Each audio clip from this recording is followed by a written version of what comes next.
Contestant number 4, Verity Price. A great read. A great read, Verity Price. When I was a little girl, I used to love snuggling on my dad's lap while he read me fairy tales. Not surprisingly, I grew up wanting the fairy tale.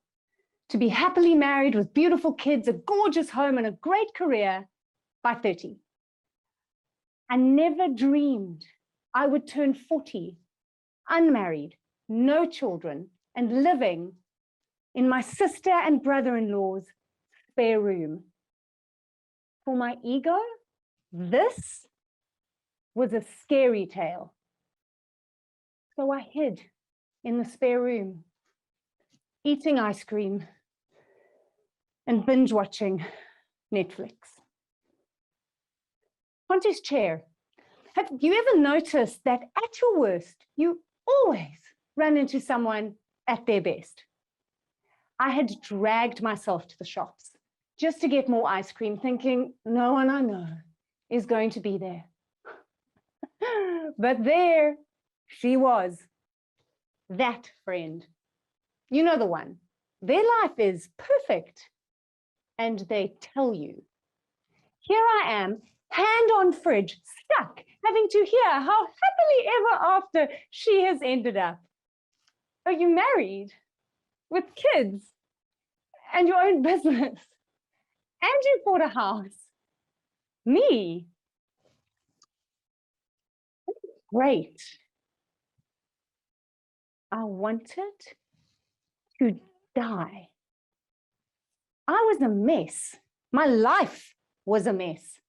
The spare room was a mess.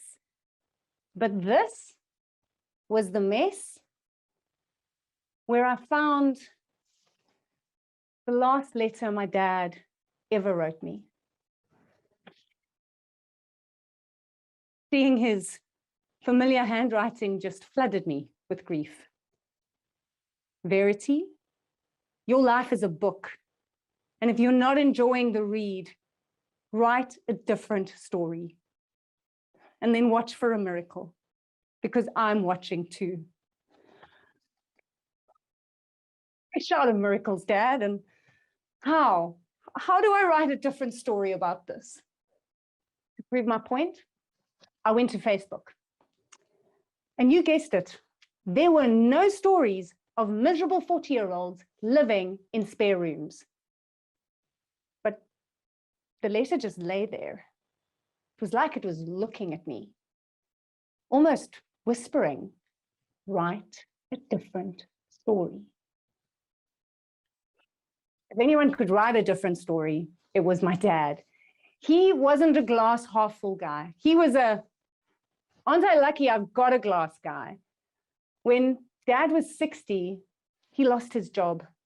We lost our home, and we had to live in a camper van.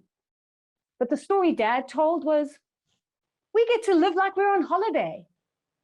He never complained that he'd gone from a corner office to selling insurance, door to door.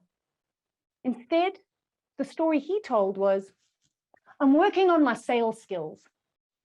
And the miracle that happened, Dad was Salesman of the Year, and he bought us a new home. And even in our last phone call, on his way to hospital, do you know what he said to me? Don't worry, V. You know I love breakfast in bed. Shame hit me like a bus. My whole life, Dad had been showing me how to write a different story.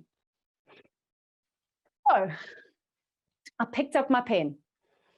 I looked at that friend and I thought, 40 is going to be my best chapter. I looked at the spare room and thought, this is my safe place to start over. I looked at my love life, and do you know what I thought? I have got to stop kissing frogs. When I wrote a different story, my life began to change. I went from feeling shameful to feeling grateful. And for the first time, I stopped worrying about where I wasn't. And I started enjoying where I was. And the miracle that happened, within 6 months, I'd moved into a new cottage, much to my sister's relief. Within a year, I'd kissed a prince, much to my relief. At 44, I had a baby boy, much to my doctor's disbelief. This letter catapulted me into discovering that it doesn't matter who you are, where you are, what chapter of your life you're in. Something as simple as choosing to write a different story can make difficult circumstances a lot easier to deal with. Now, I think you'll agree with me when I say the last 2 years have been a rough read for us all. But we've also written different stories, ones where neighbors get to serenade each other and businesses get to pivot and innovate. And my all-time favorite was that time when we all waved our wands and buppity, your room turned into an auditorium and mine an international stage. My fellow storytellers, do you know what I've learned? Fairy tales are great to read to my son. Real life is full of detours, delays, things that go wrong. But if your life is a book, then every day you get to decide, is your story being written for you or by you? When my dad reminded me that I was the author of my life changed. So if you're looking for a change, you want a new chapter, or you just fancy a miracle, pick up your pen and write a different story. Trust me, it's going to make for a great read. Contest chair.